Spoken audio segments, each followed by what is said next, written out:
أَمَّنْ هُوَ قَانِتٌ آنَاءَ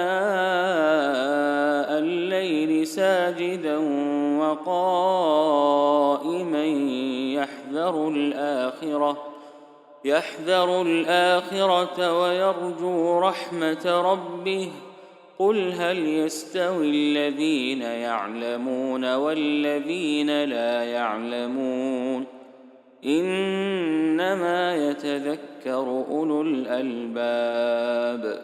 Bismillahirrahmanirrahim, alhamdulillahi rabbil alamin, amma ba'd. Bon, j'ai déjà le sourire avant de commencer parce qu'en fait on va parler de quelqu'un qui est censé être plus précieux à nos yeux que nos propres familles, que nos propres âmes, que nos propres corps. Allah wa huwa Rasulullah sallallahu alayhi wa sallam. Et c'est le prophète d'Allah sallallahu alayhi wa sallam dont on va parler.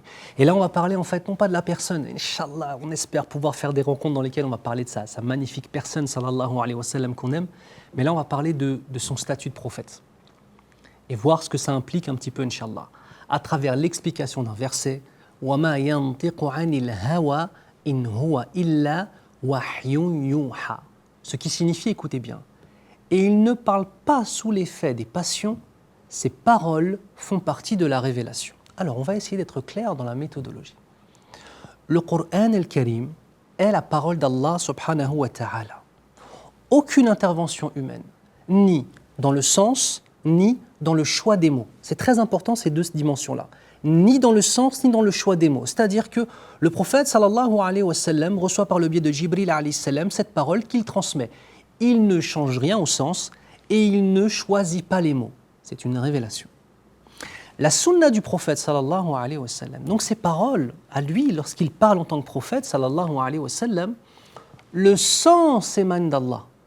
C'est-à-dire que lorsque le prophète sallallahu alayhi wa sallam nous ordonne quelque chose, ou nous interdit, ou nous donne une voie spirituelle pour se rapprocher d'Allah azza wa jal, ceci émane d'Allah. Cela fait partie de la révélation d'Allah azza wa jal. Mais on parle ici du sens. Par contre, les mots que le prophète sallallahu alayhi wa sallam va employer, ce sont les mots que lui choisit. Et ça, c'est une différence fondamentale entre, d'une part, la parole d'Allah, où il n'y a pas d'intervention humaine, ni dans le sens, ni dans le choix des mots, et d'autre part, la parole du prophète sallallahu alayhi wa sallam, où les sens émanent tous d'Allah, sans exception, mais le choix des mots est fait par le prophète sallallahu alayhi wa sallam. Je n'ai pas dit simplement par Mohammed sallallahu alayhi wa sallam en tant qu'homme, mais c'est en tant que prophète qu'il choisit les mots. Et ça aussi, c'est quelque chose d'important.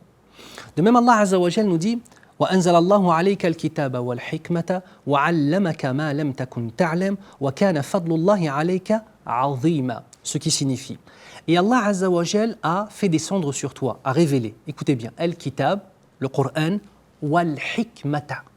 Al-hikma, c'est la sagesse.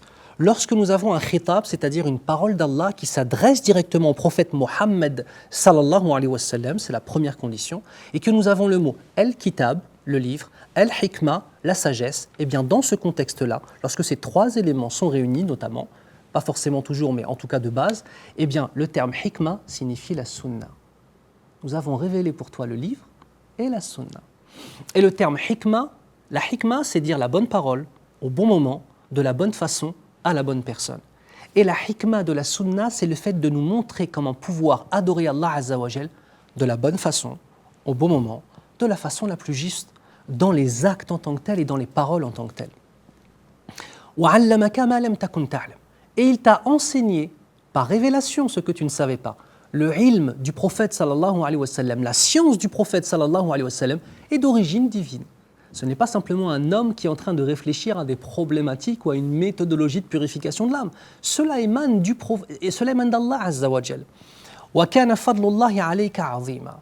Et les bienfaits d'Allah azza wa jal, qu'il a déversés sur toi en abondance, sont immenses. Mes frères et sœurs, à travers le temps, les innovateurs, les égareurs, les dangers pour votre foi, n'ont eu de cesse de s'attaquer à la sunna du prophète sallallahu alayhi wa sallam, pour plein de raisons. Je vais vous en mettre simplement une ici. Ces gens-là trouvent que la religion d'Allah est une prison avec des menottes. Et pour pouvoir, soi-disant, enlever ces menottes, parce que c'est leur âme qui dirige tout, ce n'est pas la soumission à Allah azza wa jal, Eh bien, ces gens-là, pour pouvoir faire ce qu'ils ont envie de faire et non pas ce dont ils ont besoin en tant que créature, ils sont prêts à tout, y compris vous égarer. Wallah, mes frères et sœurs, à ceux qui disent la sunna est fausse, la sunna n'existe pas, les gens qui soi-disant s'appellent coranistes, ce terme est trop noble pour ces gens-là. Ce ne sont que des négateurs de la sunna. À ces gens-là, je leur dis lakum dinukum waliya din. Vous avez un din et moi j'ai un din qui est autre. Demande à Allah Azza wa Jal d'être sur la voie des Sahaba radiyallahu anhu, d'être sur la voie des Tabi'in, rahimahumullah, rahmatan wasi'a, wa tabi'a tabi'in. N'oublions pas que le prophète sallallahu alayhi wa sallam a enseigné cette voie et qu'elle a toujours été appliquée. Et que le prophète sallallahu alayhi wa sallam nous dit Khayrun nasi qarni, thumma alladhina yalunahum, thumma alladhina yalunahum. Ce qui signifie les meilleurs d'entre vous, c'est mon époque, ma génération, mon siècle, puis ceux qui les suivent et ceux qui les suivent. C'est en eux que nous avons l'exemple et regardons comment eux ont vécu avec la sunna, par la sunna et l'ont accompli dans leur vie, incha'Allah. نسأل الله عز وجل أن يبارك في علمنا جميعا يا رب العالمين وصلى الله على محمد وعلى آله وأصحابه أجمعين والسلام عليكم ورحمة الله وبركاته. أمن هو قانت آناء الليل ساجدا وقائما